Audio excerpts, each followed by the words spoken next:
Hello YouTube, my name's Marie. Today we are going to do a first impression video for the first 2 episodes in the currently airing Netflix original K-drama entitled It's Okay Not to Be Okay. If you've been following my channel for a while, you know that my first impressions usually go between like 3 and 6 episodes. Anything below 3, you know right away I have some strong initial thoughts and opinions on the show. Now, Wikipedia will tell you that this is a drama following the unique romance between 2 individuals who come together to help each other heal their emotional and psychological wounds. While that is a correct synopsis, I don't think it paints just quite the overall picture for how many layers and everything that's going on within this show, and I don't think you'll get a very good idea unless you A, watch the trailers, which I definitely suggest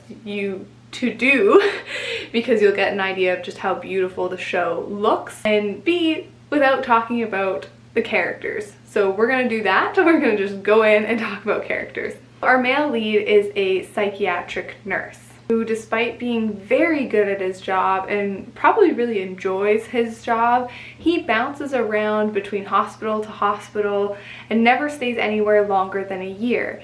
And this is because his older brother is an individual who's somewhere on the autism spectrum. If I am incorrect in that assumption, I do apologize. I'm not someone who's got a lot of experience with autistic individuals or really know my stuff on it at all. Now his brother, who has the autism, he can never stay longer than a year at any sort of day work program that he's enlisted in. It's not the military, any day work program that he's enrolled in, so that's why they jump around quite a bit, because they go to one town or city and his brother can only last a certain amount of time there before he has some sort of mental breakdown, emotional breakdown, causes a scene, and they kick him out saying he's got to go somewhere else. So they've been jumping around from place to place for about 15 years. Before I go any farther, I want to say how much I just absolutely loved this portrayal of autism, and that the entire show has a very positive vibe towards his mental disability. Yes, they show kind of the negative aspect of it, being that he can get very easily overwhelmed by lots of stimulus, and that causes him to kind of have a little bit of a meltdown, but really put us, the audience, in the perspective of that older brother, and you see how when he sees a mural, it's not simply just a mural, it's something he can interact with, and how all the colors are brighter and how the world is more exciting and energetic and warm. And I just really liked that, because I think too often we get a portrayal of any sort of learning disability or mental disability as something very, very negative and to be shunned. So I really did love how this show has an overall more positive vibe to it. At least that's what I'm getting. And I loved how they showed how he needs to be soothed, how he self-soothes, how his brother interacted with him. In fact, the brotherly relationship is probably one of my favorite things about the show.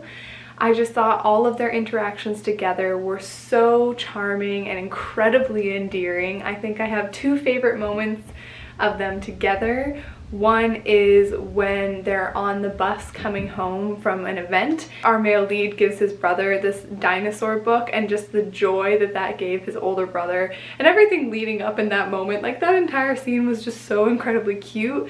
And then later on in episode 2, when the older brother says, "Of course I'm more brave, I'm the older brother, you're younger, so of course you're the coward." And it was really cute and really endearing, especially when you look at how our male lead acts towards his older brother. It's just like, it's so genuine, and you just see that he really just wants to provide a safe and happy life for his brother, and he won me over. They both did. I'm rooting for both of them. They just deserve every happiness. Moving on to our female lead, who doesn't seem to match very well with what I just described about being very genuine and very sweet and kind and caring and very lovable. She's kind of like the opposite spectrum. Now, our female lead is a wildly successful children's author, especially fairy tales. And if you think of fairy tales more in the vein of like the old Brothers Grimm fairy tales, that's what she does. She writes kind of darker toned children's stories. I think all you really need to know about her to get a kind of clear image of this character is to know that she writes dark fantasies aimed at children, and she's a kleptomaniac for knives.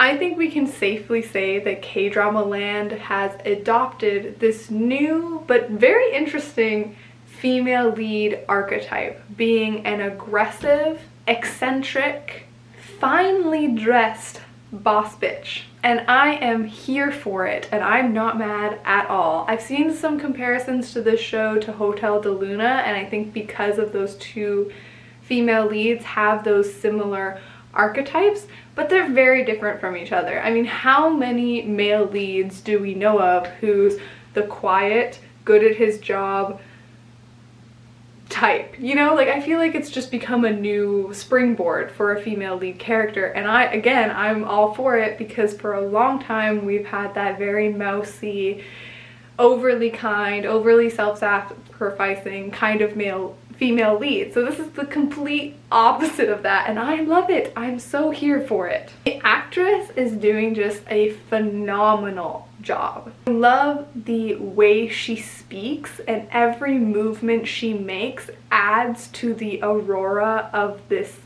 powerful female character. Oh my goodness, and the leads' chemistry together can only be described as intoxicating. Maybe seductive. This drama as a whole package is just incredibly intriguing to me. The characters are interesting. Visually, it's very engrossing. It has some animations, I think, in there. Like, because our female lead is a fairy tale author, they show her stories in an animated format, and the animations are both beautiful and creepy at the same time, which again is a perfect representation of our female lead. Beautiful and creepy. I am not a huge fan of childhood connections in adult stories. I feel like we've just seen that trope done too many times, but I like how they're doing it in this show. I hope you guys don't consider that spoilers. You literally find out about it within the first episode. I don't consider that a spoiler. How can I really spoil something for you after only 2 episodes? I like how you're told a fairy tale at the beginning of the series, and then later on there's lots of visual cues and callbacks to that story, which made everything feel very cohesive, very thought out. Like, I really appreciated the writing. Yeah, I just feel like if I keep going with this review, it'll just be me saying how much I love things over and over and over again. Am I gonna keep watching? After all, that's a question I ask with all of my first impressions, and that is absolutely. Have a good day and a good night. Bye.